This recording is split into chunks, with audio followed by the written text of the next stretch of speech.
booster ini kita bisa pakai Pfizer, AstraZeneca maupun Moderna. Jadi, nanti itu tinggal diatur vaksin yang datang di antara itu yang akan dipakai, yang akan digunakan.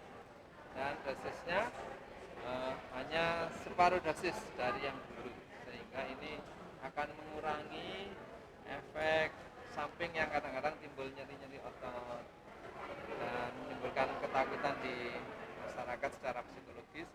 Ini setengah dosis dan itu sudah sesuai dengan anjuran dari pakar-pakar. Untuk booster ini setengah dosis. Untuk vaksinasi booster kali ini yang digunakan apa, jenis apa? AstraZeneca. AstraZeneca. Kenapa AstraZeneca? Sebelumnya primernya apa gitu? Oh ya, jadi ini yang dari Sinovac sekarang AstraZeneca harus berbeda dengan Sinovac. Jadi itu yang digunakan, bisa pilihan sebenarnya, bisa Pfizer, bisa.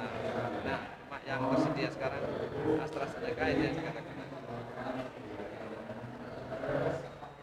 Untuk harapannya seperti apa kok? Ya, harapan kita keberhasilan dari vaksinasi dosis 2 yang cukup melindungi masyarakat dari angka keparahan, apalagi kematian, maka kita tambah dengan dosis 3.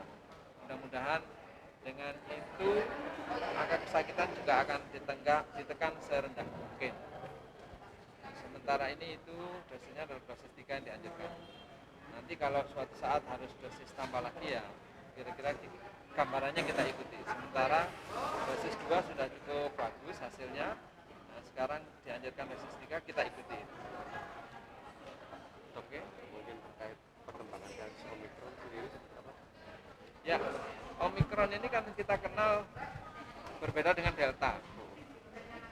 Berbeda juga kondisinya sekarang ya. Omicron itu memang mempunyai kekuatan dalam penyebaran, sehingga penyebarannya kuat sekali.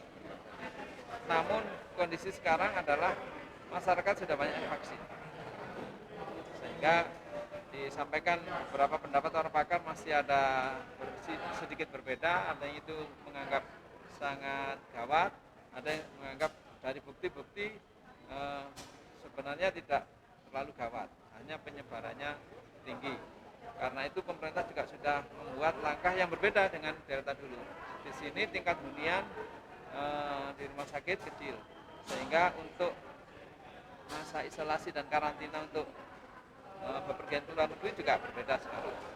Jadi penanganannya lebih banyak di isolasi mandiri. Diupayakan begitu. Untuk karantina juga diperpendek hanya 5 hari dari dulu yang 7 hari atau 10 hari. Jadi ada perbedaan di situ. Terkait kasus Omicron saat ini, perkembangan jumlah kasus. Kalau jumlahnya jelas jauh sangat meningkat. Ya kita akan merasakan itu nanti pemerintah meramalkan akhir Februari itu menjadi peak dari puncak peningkatan. Sampai sejauh mana peningkatannya kita belum tahu, tapi kita siap saja. Gambarannya Delta di bulan Juli Agustus dulu seperti itu, sampai hunian rumah sakit semua full, angka kesakitan di masyarakat juga begitu tinggi, tapi mudah-mudahan nggak sampai seperti itu. Jadi untuk langkah dari pemerintah Kota Malang sendiri, peningkatan fasilitas kesehatan begitu ya dok? Jadi ini sosialisasi, edukasi itu sangat penting. Perbedaan ini supaya masyarakat menerimanya berimbang, tidak terlalu meremehkan, tapi juga terlalu ketakutan. Karena fobia itu juga negatif, meremehkan lebih negatif. Fobia itu bisa imunnya ikut turun secara psikologis, ketakutan. Kalau meremehkan, ya jelas malah berbahaya karena ketularannya akan cepat.